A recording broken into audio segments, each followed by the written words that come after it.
마가복음 14장입니다. 마가복음 14장 32절부터 42절까지 저와 여러분이 한 절씩 교독하겠습니다. 제가 먼저 읽겠습니다. 그들은 겟세마네라는 곳으로 갔습니다. 예수께서 제자들에게 내가 기도하는 동안 여기 앉아 있으라 하시고 야고보와 요한만 따로 데리고 가셨습니다. 그리고 매우 근심에 잠겨 괴로워하셨습니다. 예수께서 그들에게 말씀하셨습니다. 내 마음이 너무 괴로워 죽을 지경이다. 너희는 여기 머물러 깨어 있으라. 조금 떨어진 곳으로 가셔서 땅에 엎드려 할 수만 있다면 그 순간이 그냥 지나가게 해주십사 기도하셨습니다. 예수께서 말씀하셨습니다. 아바 아버지여, 아버지께는 모든 일이 가능하시니 이 잔을 내게서 거두어 주십시오. 그러나 내 뜻대로 하지 마시고 아버지의 뜻대로 하십시오. 그러고 나서 제자들 돌아와 보시니 그들은 자고 있었습니다. 예수께서 베드로에게 말씀하셨습니다. 시몬아, 자고 있느냐? 내가 한 시간도 깨어있지 못하겠느냐? 시험에 들지 않도록 깨어서 기도하여라. 마음은 간절한데 육신이 약하구나. 예수께서는 다시 한번 가셔서 똑같은 말씀으로 기도하셨습니다. 그러고는 다시 오셔서 보시니 그들은 또 잠이 들어 있었습니다. 제자들이 너무 졸려 눈을 뜰 수 없었던 것입니다. 그들은 예수께 무슨 말을 해야 좋을지 몰랐습니다. 세 번째 그들에게 돌아오셔서 말씀하셨습니다. 아직도 졸며 쉬고 있느냐? 이제 됐다. 때가 왔구나. 보라, 인자가 배반당해 죄인들의 손에 넘겨지게 됐다. 함께 읽겠습니다. 일어나라, 가자. 저기 나를 배반할 자가 오고 있다. 아멘. 오늘 말씀을 준비하면서 국민일보에 있는 한 기사, 좀 오래된 기사인데 우연히 검색하다가 읽게 됐습니다. 이 주제가 현실 도피에 대한 주제로 쓴 기사더라고요. 제가 이 강대상에 설교하러 올라오는 게 너무 두려워, 현실 도피증에 걸렸다, 이런 뜻에서 제가 찾았던 건 아니고 단순히 오늘 주제가 그런 주제가 될 수 있는 것 같아서 참 많은 것에 지금 공감하면서 이제 읽어봤습니다. 그래서 고통이 찾아올 때 잠을 청하게 되는 그런 현상에 대한 기사를 어떤 기자가 썼는데 괴로움을 잊으려 애써 눈을 다시 감는다, 이렇게 하면서 첫 부분을 쓰더라고요. 잠에 빠지면 고통스러운 순간이 지나가 있을 것만 같다. 주말마다 이렇게 수면 과다 패턴에 익숙해지다 보니 평일에는 늘 잠이 부족하다. 그러니까 이제 주 6일 근무하는 사람들을 대상으로 이런 기사를 썼더라고요. 그래서 계속 일하는데, 바쁘게 일하다가 못 잤던 잠을 주말에 미뤄서 다 자다 보면은 그런 패턴이 이어지다 보니 주중에는 오히려 불면증에 걸리게 되는 현상이 있다고 얘기합니다. 전문가들은 현실을 부정하고 싶은 마음이 클수록 잠에 의존하려는 수면 과다증이 나타난다고 입을 모은다라고 설명을 하는 것을 읽었습니다. 할 일이 많을수록 잠을 줄이는 게 상식이지만 부담감이 한계 수준을 넘어서게 되면 오히려 자포자기 상태에 들어간다고 합니다.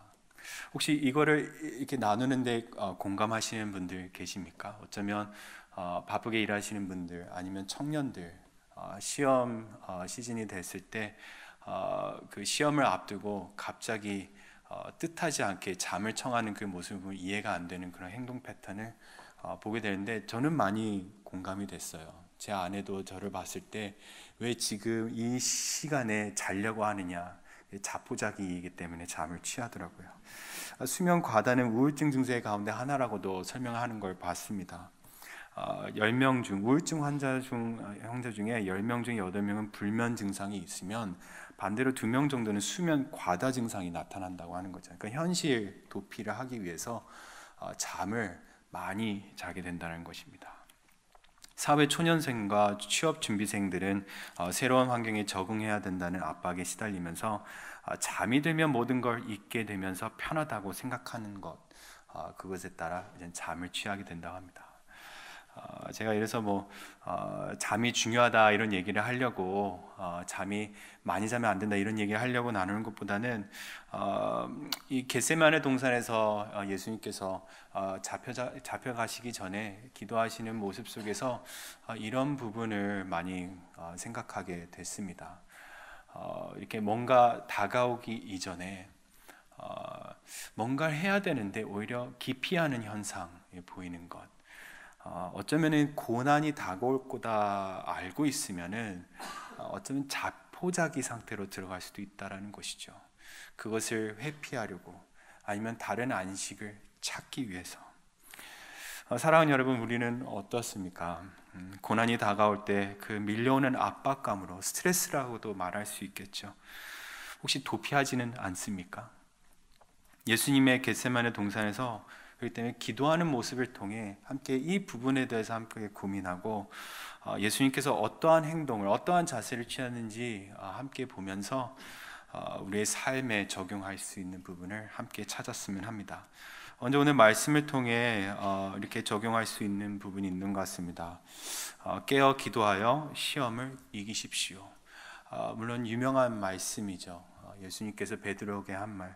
근데 다시금 이 말씀을 다시금 묵상하고 곱씹으면서 조금 더 우리 삶에 실질적으로 적용하고 싶어서 이거를 살펴봤으면 합니다. 방금 서론에 말한 걸 기반으로 이렇게 또 다시 표현할 수 있을 것 같습니다. 오히려 피하지 말고 깨어 기도함으로 그 고난을 이겨내자. 이렇게도 볼 수 있을 것 같아요. 다가오는 고난이 무엇인지 알고 있는 상태에서 자꾸 다른 행동, 잠을 잔다든지 도피한다든지 아니면은 부정한다든지 그러하지 말고 오히려 그 고난 가운데에 들어가서 이겨내자. 이렇게 적용할 수도 있을 것 같습니다. 사실 우리는 베드로와 같이 사실 피곤해서 잠을 자는 존재일 수도 있습니다. 예수님께서 37절에 보면 함께 37절을 보겠습니다. 후반부에 보면은 예수께서 베드로에게 말씀하셨습니다. 시몬아, 자고 있느냐? 네가 1시간도 깨어있지 못하겠느냐? 이렇게 말씀을 하십니다. 고난과 시험을 앞두고 어쩌면 깨어있지 못한다는 것은 당연한 현상일 수도 있어요. 왜냐하면 하루가 고되게 힘들었을 수도 있기 때문이죠. 육체적인 피로를 말할 수도 있습니다. 그가 하루 동안에 한 베드로의 사역을 보면 예수님과 함께 정말 바빴습니다.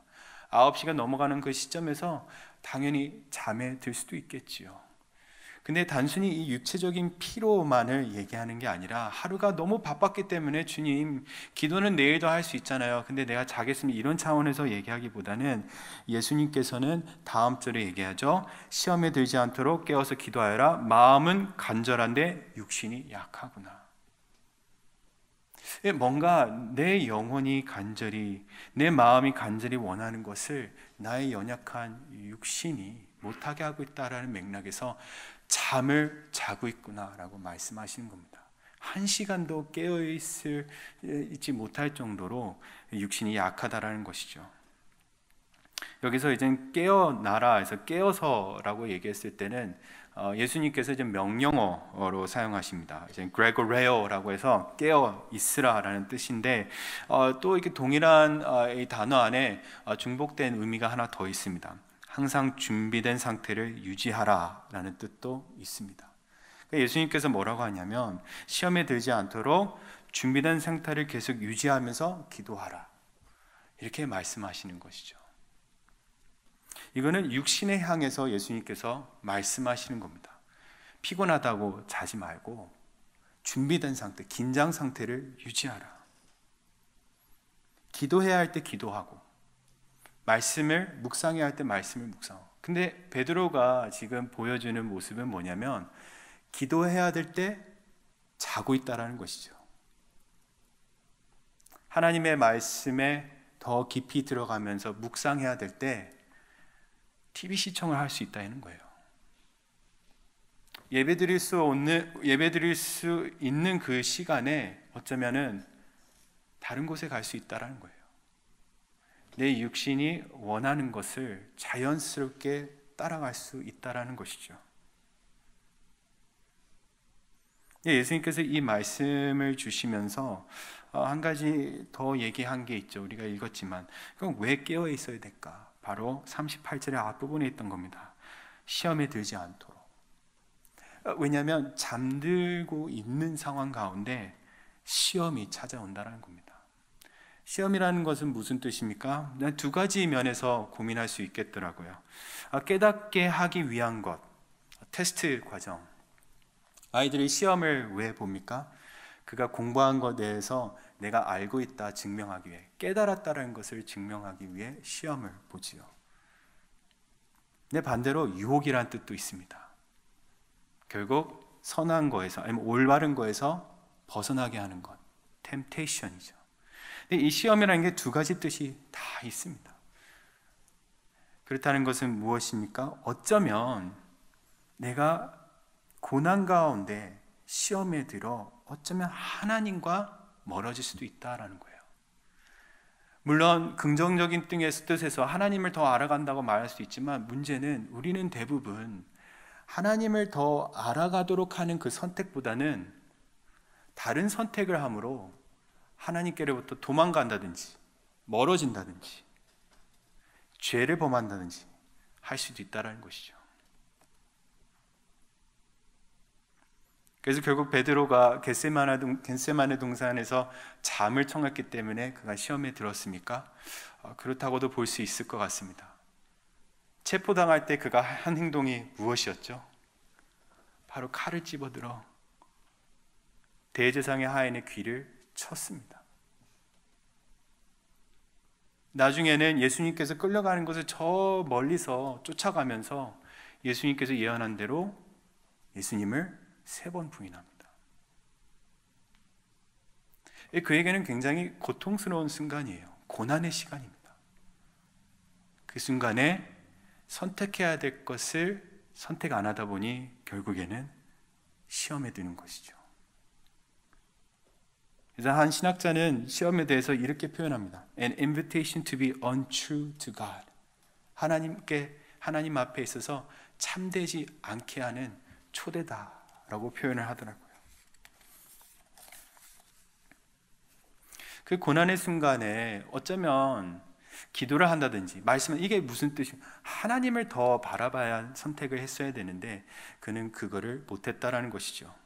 오히려 방황하는 가운데 예수님이 말한 대로 예수님을 부인하게 되는 어처구니 없는 행동을 하게 됩니다. 사랑하는 여러분, 우리가 진짜 한번 생각해 볼 필요가 있는 것 같아요. 극심한 상황, 어떤 압박에 시달리고 있을 때 우리는 어떠한 행동을 취합니까? 평소대로 기도해왔다면 어쩌면 바로 두 손 잡고 무릎 꿇고 기도할 수도 있을 거예요. 긴급한 상황이 일어나면은 그렇게 잠이 많더라도 새벽에 달려나와 하나님 앞에 무릎 꿇고 기도할 수도 있을 거예요. 지혜가 부족하다 상황에서 무슨 말을 해야 될까 막 고민이 될 때 어쩌면 성경책을 평상시대로 펼칠 수도 있을 거예요. 근데 대부분의 경우에는 저도 많이 겪었지만 사람을 찾는다든지 내 뜻을 내비친다든지 내 고집을 내세울 때가 있다라는 것을 저는 제 자신을 너무 알기 때문에 그렇게 얘기할 수 있는 것 같아요. 맨케이브라는 표현도 있더라고요. 미국에서 알다시피 남자 성인들한테는 꼭 맨케이브가 필요하다고 합니다. 뭐냐면 자기만의 서재가 필요하다라는 거예요. 거기서 뭐 각종 오락기기도 갖다 놓을 수도 있고 자기가 원하는 전리품 놔두고 바쁜 일상에 끝나서 집에 왔을 때 가정과 함께 시간이보다는 맨케이브에 들어와 가지고 뭐 자기가 하고자 했던 거 뭐 컴퓨터로 인터넷 서핑도 할 수 있고 아니면 오락을 할 수 있고 그게 미국 문화에서는 굉장히 필요한 요소처럼 얘기를 합니다. 근데 이게 뭡니까? 바로 그 압박으로 인해 스트레스로 인해 피하고자 하는 선택을 그걸로 한다는 거예요. 사랑하는 여러분, 여러분들은 어디로 피하십니까? 제가 예수 그리스도 이름으로 축복하옵기는 그럴 때 주의 성전으로 찾아오십시오. 아멘. 기도하십시오. 아멘. 하나님의 말씀에 더 귀 기울이십시오. 근데 이게 매일같이 훈련하지 않으면 갑자기 위기가 닥쳤을 때 그렇게 본능적으로 반응하기 어려운 부분입니다. 고난의 시간이든 위기가 찾아오기 이전에는 우리가 계속해서 그 반복된 훈련을 해야 됩니다. 잠을 청하기보다는 자꾸 힘들다고 해서 자기를 세상 것으로 위로하기보다는 예배드리기를 더 힘쓰고 기도하기를 더 힘쓰고 말씀을 묵상하기 위해 더 힘쓰고 이러다 보면 고난의 시간이 찾아왔을 때는 시험이 하나님께로부터 멀어지게 하려는 그 유혹이 왔을 때 절대 하나님 앞에 더 다가가게 될 것입니다. 믿으십니까? 사랑하는 여러분, 그래서 훈련도 필요해요. 이 육신에 관련된 일이기 때문에 육체적인 훈련도 필요하다는 거예요. 아이들에게도 마찬가지고 성인들에게도 마찬가지입니다. 이거는 몸에 배워야 되는 거예요. 준비된 자세를 계속해서 만들어내는 것, 긴장 상태를 유지하는 것, 깨어서 기도하라. 그 예수님께서 잠자고 있는 베드로에게 하는 얘기입니다. 저는 사실 고난의 시간이 찾아왔을 때 그러하지 못했어요. 저는 굉장히 그런 부분에서 후회하는 게 있어요. 목회자가 된 후에도 고난의 시간이 찾아왔죠. 제가 계속 이 얘기를 하면 너무나도 많이 나눴기 때문에 좀 쑥스럽지만 그 갑상선 암에 걸렸을 때 그 고난의 시간이 찾아왔을 때 저는 사실 8개월의 시간을 침묵을 지켰습니다. 근데 침묵 수행한다고 해서 마치 하나님과 막 관계를 맺고 기도하고 그랬겠지라고 좋게 생각해 주면 감사하지만 8개월간 아무것도 안 했어요. 왜냐하면 이 일을 해석할 능력이 없으니까 하나님을 찾는다든지 기도를 한다든지 말씀을 통해 자꾸만 내가 어떻게 해야 될지 그 답을 찾는 그런 행동 하나도 안 하고 그동안 못 봤던 TV 보고 그동안 보고 싶었던 영화 보면서 그저 그 치료의 시간을 조용히 침묵하며 지냈습니다. 그랬더니 제 영적인 상황은 더 나아지지 않더라고요. 그때 당시 제 얼굴을 본 사람은 굉장히 피폐해 보인다는 걸 다 알더라고요. 8개월 시간을 그렇게 보내다가 문득 하나님이 먼저 찾아와 줬기 때문에 그 침묵에서 저도 깨어날 수 있었지, 평상시에 이렇게 얘기하면 제 자질이 막 떨어지는 것 같죠. 평상시에 사역은 열심히 했으나 기도하며 이 고난의 순간에 내가 본능적으로 기도할 훈련을 저도 안 하니까 그 8개월의 시간을 굉장히 힘들게 보냈습니다. 설교도 하고 목회자로 생활하면서 하나님 바라봐야 된다 얘기했지만 정작 그 위기 순간이 다가오기 이전에는 저 또한 하나님을 바라보지 않았던 것 같습니다. 사랑하는 여러분, 준비된 상태를 유지하십시오. 깨어 있으십시오. 하나님만을 바라보는 훈련을 지금부터 하십시오. 그러면 고난의 순간에 하나님만 의지하게 될 겁니다. 하나님께서 고난을 없애주신다고 얘기할 수가 없습니다. 반대로 하나님께서 우리에게 시험을 주신다고 얘기할 수도 없지요. 근데 분명한 것은 그 가운데서 하나님을 신뢰하면서 하나님을 바라보게 우리를 훈련시키실 겁니다. 우리 아팠던 병이 하나님께서 치유해서 없어지면 좋겠죠. 그런데 안 그런 경우도 많이 봅니다. 문제가 하나님께서 해결해서 없어졌을 때도 있겠죠. 근데 대부분 안 그런 경우를 더 많이 봅니다. 그때 하나님 앞에 원망하며 이런 얘기도 할 수 있겠죠. 저는 이 말씀을 진짜 실질적으로 묵상하면서 회개에 이르렀어요. 야고보서 1장 13절의 말씀입니다. 함께 자막을 보면서 띄워준 상태에서 잠깐 고민하겠습니다. 누구든지 시험을 당할 때 내가 하나님께 시험을 받고 있다라고 말하지 마십시오. 하나님은 악에서 시험을 받지도 않으시고 친히 누구를 시험하지도 않으십니다. 근데 제가 8개월을 그런 시간을 보냈어요. 왜 하나님 나한테 이러십니까? 이런 고난을 하나님께서 주셨죠. 왜요? 그런데 나중에 야고보서 1장 13절을 보니까 이렇더라고요. 사실은 나중에 목사고시 보면서 이 말씀을 좀 정확히 접하게 됐어요. 그때 한참 지난 시간이니까 후회한들 무슨 소용입니까? 그때 글씨를 그렇게 보냈는데. 근데 보니까 그렇더라고요. 내가 그 전부터 준비하지 못했구나. 항상 깨어서 준비된 상태를 유지하며 긴장한 상태에서 하나님을 바라보는 것을 내가 그 전부터 내 스스로에게 훈련시키지 않았구나. 사랑 여러분, 깨어서 기도하십시오. 힘들더라도 그게 몸에 배도록 훈련하십시오. 네, 그럴 수 있기를 주 예수 그리스도 이름으로 축복합니다. 네, 두 번째 부분에서도 동일하게 동시적인 것 같아요. 제가 봤을 때는 현실 도피하지 않고 해야 하는 것 두 번째. 첫 번째는 깨어서 기도해서 시험을 이기는 거면, 두 번째는 하나님의 뜻을 발견할 때까지 기도하십시오. 동시적인 것 같아요. 뭐 이거 하면 다음 단계 이거다, 이게 먼저냐 저게 나지, 이게 아니라 두 개가 동시에 같이 가야 되는 것을 보게 됩니다. 다시 38절의 말씀을 보도록 하겠습니다. 함께 읽겠습니다. 시작. 시험에 들지 않도록 깨어서 기도하여라. 마음은 간절한데 육신이 약하구나. 근데 여기서 참 독특한 거는 한글로는 마음이라고 번역을 했지만 영어나 아니면 원어로 보면은 여기 프누마라고 영을 표현합니다. 다시 얘기하면은 영은 간절한데 육신이 약하구나라고도 번역할 수 있는 것이죠. 근데 참 중요한 부분인 것 같습니다. 이렇게 질문할 수 있겠죠. 나의 영은 무엇을 갈망하고 있느냐? 영이 간절하다는데 그럼 나는 지금 무엇을 갈망하고 있습니까? 동윤아, 너의 영은 지금 무엇을 사모하고 있느냐?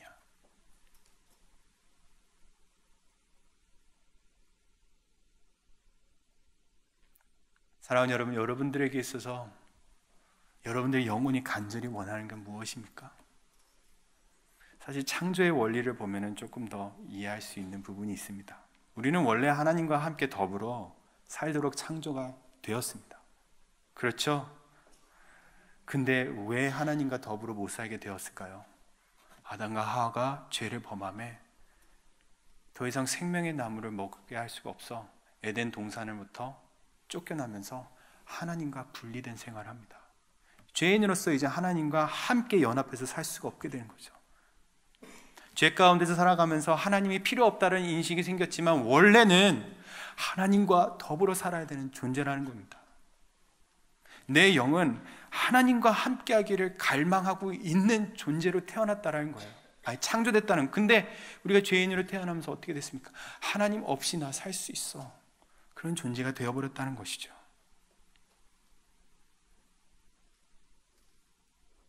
고난의 순간이 오면 오히려 하나님을 찾기보다는 세상의 편리를 찾아 오히려 세상 속에서 누리면서 살겠다, 그게 내 안식이다 하고 나가게 되는 그 이유가 바로 거기에 있는 것 같습니다. 그러나 사실은 하나님과 멀어진 삶이 진짜 고난 그 자체입니다.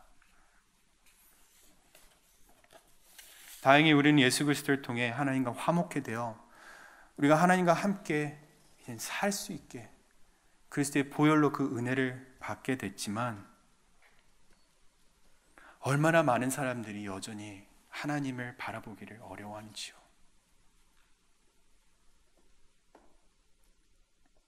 원래 이제는 예수 그리스도를 말미암아 고난 가운데서도 하나님을 바라보며 진정한 안식을 누릴 수 있는 존재가 됐는데도 불구하고 저부터 그렇습니다. 얼마나 많은 것을 세상 속에서 찾게 되는지요.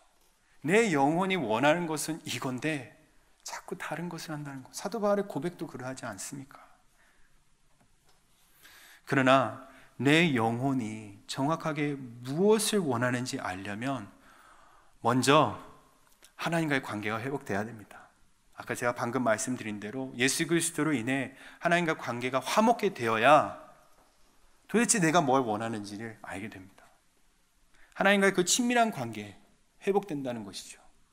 하나님을 신뢰하게 되는 관계가 다시 형성된다는 것이죠. 내 구원자 하나님께서 나에게 가장 선한 것을 주신다. 그러면서 하나님을 신뢰하기 시작하는 거죠. 그 화목해 된 관계 속에서 아바 아버지라고 부르기 시작하는 거죠. 그런 가운데 자연스럽게 내 아버지께서 그의 아들 나에게 원하는 게 무엇인지 자연스럽게 발견하게 됩니다. 그래서 하나님의 뜻을 발견할 때까지 기도하라는 것은 어쩌면 여러분들의 구원과 직결되어 있을 수 있습니다. 내가 화목해 됐는지 하나님과. 내가 이제 하나님의 입양된 자녀인지, 그리스도의 보혈이 나를 깨끗게 하여 내가 하나님과 함께 연합했는지. 사실 예수님이 기도하시는 모습 중에서 그냥 방법론적인 것을 소개해드리면 몇 가지 있어요. 그럼 어떻게 해야 될까? 어떻게 기도해야 될까? 첫 번째, 예수님께서 땅에 엎드려 기도했지. 근데 그냥 진짜 여러분들 땅에 엎드려 기도하라는 게 아니라 좀 상징적으로 이해할 수 있을 것 같아요. 육신의 연약한 문제에 대해서 진심을 하나님 앞에 가지고 나와 정말 엎어져서 기도한다는 거, 인정한다는 거예요. 나 약하다고, 괴롭고 고통스럽다. 세 번에 걸쳐서 기도하셨죠. 어떻게 보면 계속 기도하는 거예요. 하나님 뜻을 발견할 때까지. 세 번 하고 땡이 아니라 계속 기도하는 거예요. 그것을 충분히 내 마음으로 이어질 때까지. 솔직한 기도를 35절, 36절에 볼 수 있습니다. 그 순간이 그냥 지나가게 해주십사 기도했다고 했습니다. 그 고통스러운 것을 내가 어떻게 합니까, 주님? 이 잔을 내게서 걷어주시기를 간절히 바랍니다.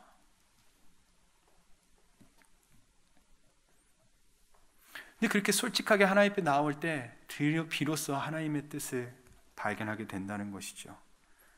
하나님의 뜻이 이곳 가운데 이루어지기를, 내 뜻이 아닌 하나님의 뜻이 이루어지기를 바랍니다. 함께 36절 말씀 읽도록 하겠습니다. 시작.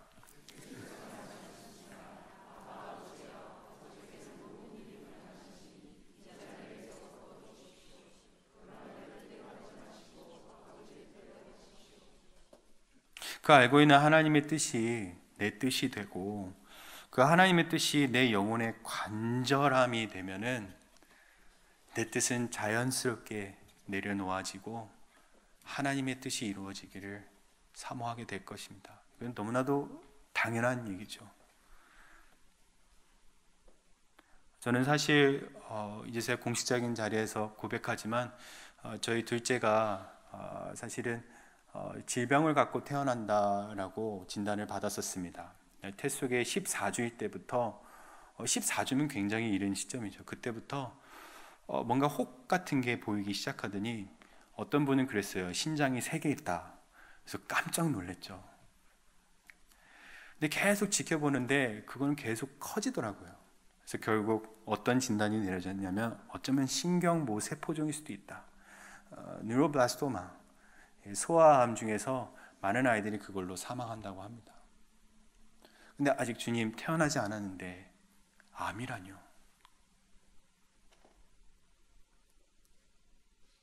근데 기도해도 이해가 안 되는 거예요.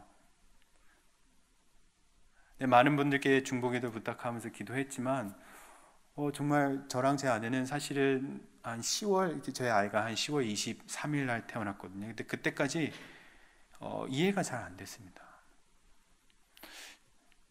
그러니까 이제 문제는 뭐냐면 자꾸 그거를 해석하려고 했던 것 같습니다. 제가 갑상선암이었고 방사선 치료했기 때문에 나 때문에 기형이 생겼나? 아니면은 내가 뭘 잘못해서 나에게 시련을 주시려고 이 고난을 주시나? 아까 분명히 야고보서 말씀을 그 전에 묵상했는데 이런 상황이 와도 똑같더라고요. 근데 한 가지 다른 거는 그래도 지난 고통이 있어서 그런지 기도하고 씨름하며 말씀을 달라고 묵상했어요. 그런데 새벽 설교하는 중에 이 말씀이 문득 저에게 큰 위로가 됐습니다. 그러니까 10월에 이제 한 설교인데 14주 차 때부터 10월에 이르게 되는 시점은 그냥 거의 8, 9개월 정도입니다. 계속 씨름하는 하나님이 말씀하시지 않으셨어요.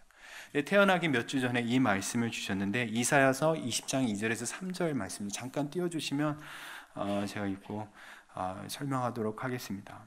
그때 여호와께서 아모스의 아들 이사야에게 말씀하셨다. 가서 허리에 두른 300근을 풀고 내 발에서 신을 벗어라. 그는 말씀대로 옷을 벗은 채 맨발로 돌아다녔다. 그러자 여호와께서 말씀하셨다. 내 종 이사야가 옷을 벗고 맨발로 3년 동안 다닌 것은 이집트와 에티오피아에게 주는 표적과 상징이다.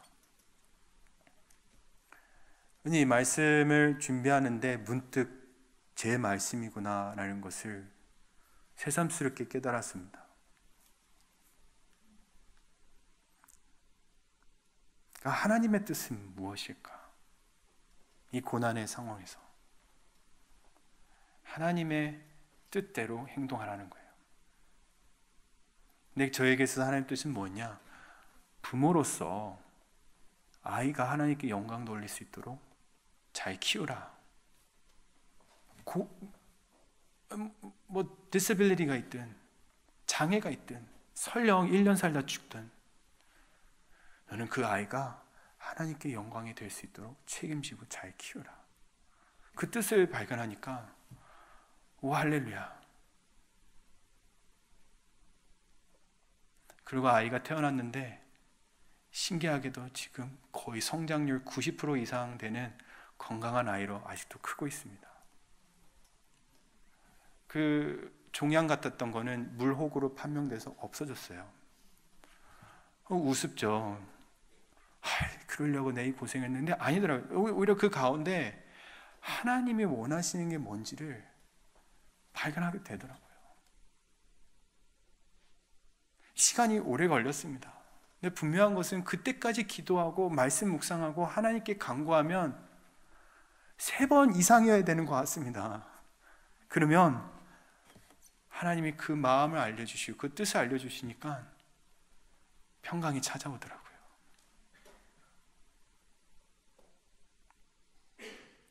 사랑하는 여러분, 여러분들도 야곱처럼 천사를 만났을 때 씨름하는 그 기도가 필요합니다. 내게 복달로 하나님의 뜻이 무엇인지 알려달라고.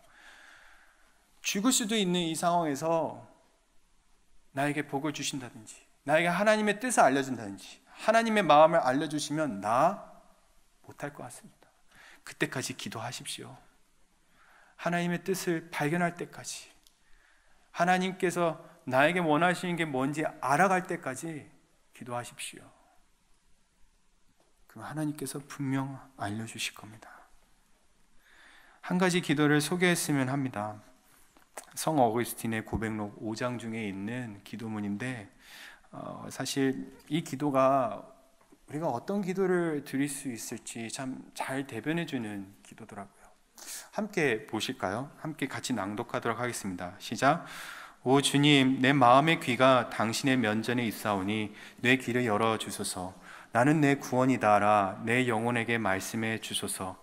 내가 그 말씀을 쫓아 따라가 당신을 붙들겠습니다. 당신의 얼굴을 나에게서 돌리지 마소서. 내가 당신의 얼굴을 봄으로써 내 육신이 죽게 된다고 할지라도 내가 살기 위하여 당신의 얼굴을 뵙고자 하옵니다. 그러니까 말씀드린 대로 하나님과의 친밀한 관계가 곧 하나님의 마음을 알게 되는 상황이 하나님의 뜻을 발견하게 되는 거예요. 주의 얼굴을 내가 봐야 하나님과의 화목한 관계를 내가 더 깊게 누려야 앞으로 나아갈 수 있다는 거예요. 예수님께는 너무나도 당연하죠. 하나님의 아들인데. 그런데 이 말씀을 보면서 예수니까 그 당연하지 하지 마시고 저도 마찬가지입니다. 예수님이 하신 것처럼 육신에 있는 나 또한 영의 간절함을 극대화시키려면 하나님을 만나야 되겠구나. 하나님의 뜻을 알아야겠구나. 하나님과의 친밀한 관계를 형성해야겠구나. 안 그러면 죽는다.